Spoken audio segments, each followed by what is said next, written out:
ಯಾವುದೇ ಬ್ಯಾಂಕ್ ಆರ್ಥಿಕ ಸ್ಥಿತಿ ಸುಧಾರಿಸಿ ಹೆಚ್ಚಿನ ಸಂಖ್ಯೆಯ ರೈತರಿಗೆ ಸಾಲ ನೀಡಬೇಕಾದರೆ ಸಾಲ ಪಡೆದ ರೈತರು ಸಕಾಲಕ್ಕೆ ಸಾಲ ವಾಪಸ್ ಪಾವತಿ ಮಾಡಬೇಕು ಎಂದು ಶಾಸಕ ಬಿಎನ್ ರವಿಕುಮಾರ್ ತಿಳಿಸಿದರು.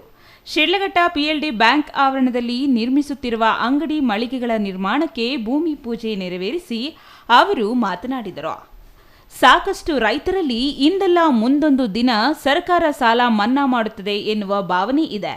ಜೊತೆಗೆ ಕೆಲ ಜನಪ್ರತಿನಿಧಿಗಳು ಸಾಲಗಾರ ರೈತರಲ್ಲಿ ಇಂತಹ ಭಾವನೆ ತುಂಬುವ ಕಾರಣಕ್ಕೆ ಕೆಲ ರೈತರು ಸಾಲವನ್ನ ಸಕಾಲಕ್ಕೆ ಕಟ್ಟುವುದಿಲ್ಲ ಎಂದು ಬೇಸರ ವ್ಯಕ್ತಪಡಿಸಿದರು.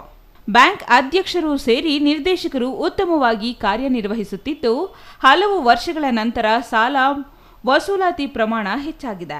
ಇದು ಖುಷಿ ತರುವ ವಿಚಾರವಾಗಿದ್ದು, ಇದೇ ರೀತಿ ಅಧ್ಯಕ್ಷ ರಾಮಚಂದ್ರ ನೇತೃತ್ವದಲ್ಲಿ ಎಲ್ಲ ನಿರ್ದೇಶಕರು ಉತ್ತಮವಾಗಿ ಕಾರ್ಯನಿರ್ವಹಿಸಿ ರೈತರಿಗೆ ಅನುಕೂಲ ಮಾಡಿಕೊಡಿ ಎಂದು ಮನವಿ ಮಾಡಿದರು.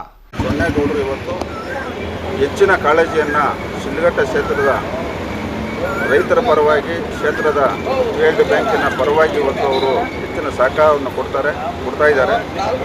ಅದೇ ರೀತಿ ಏನು ಇವತ್ತು 2023-24ನೇ ಸಾಲಿನಲ್ಲಿ ಇಡೀ ಜಿಲ್ಲೆಯಲ್ಲಿ ಅತಿ ಹೆಚ್ಚಿನ ಅನುದಾನವನ್ನು ಶಿಡ್ಲಘಟ್ಟ ಪಿಎಲ್ಡಿ ಬ್ಯಾಂಕ್ ಕೊಟ್ಟಿದ್ದಾರೆ. ಸುಮಾರು 2.5 ಕೋಟಿ ಕೊಟ್ಟಿದ್ದಾರೆ.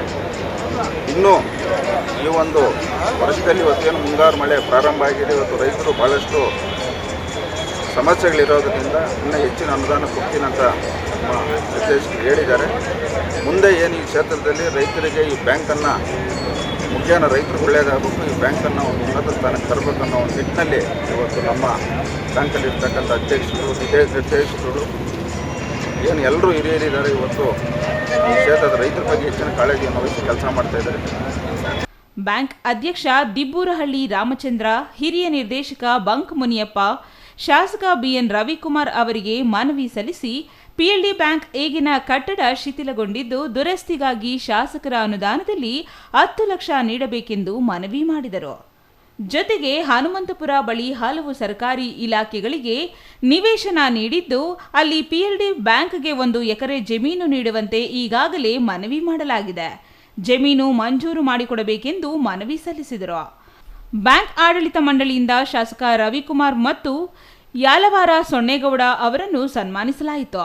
ಪಿಎಲ್ಡಿ ಬ್ಯಾಂಕ್ ಅಧ್ಯಕ್ಷ ದಿಬ್ಬೂರಹಳ್ಳಿ ರಾಮಚಂದ್ರ, ಉಪಾಧ್ಯಕ್ಷ ನಾರಾಯಣಪ್ಪ, ನಿರ್ದೇಶಕರಾದ ಬಂಕ್ ಮುನಿಯಪ್ಪ, ಸುರೇಶ್, ನಾರಾಯಣಸ್ವಾಮಿ, ಸುಂದರಮ್ಮ, ಅನಿಲ್ ಕುಮಾರ್, ಮಂಜುನಾಥ್, ಫುಡ್ ಮನೋಹರ್, ಗದ್ದ ಮುರಳಿ, ಕೆಬಿ ಮಂಜುನಾಥ್ ಮತ್ತಿತರರು ಹಾಜರಿದ್ದರು. ಛಾಯಾ ರಮೇಶ್, ಸಿಟಿವಿ ನ್ಯೂಸ್, ಶಿಡ್ಲಘಟ್ಟ.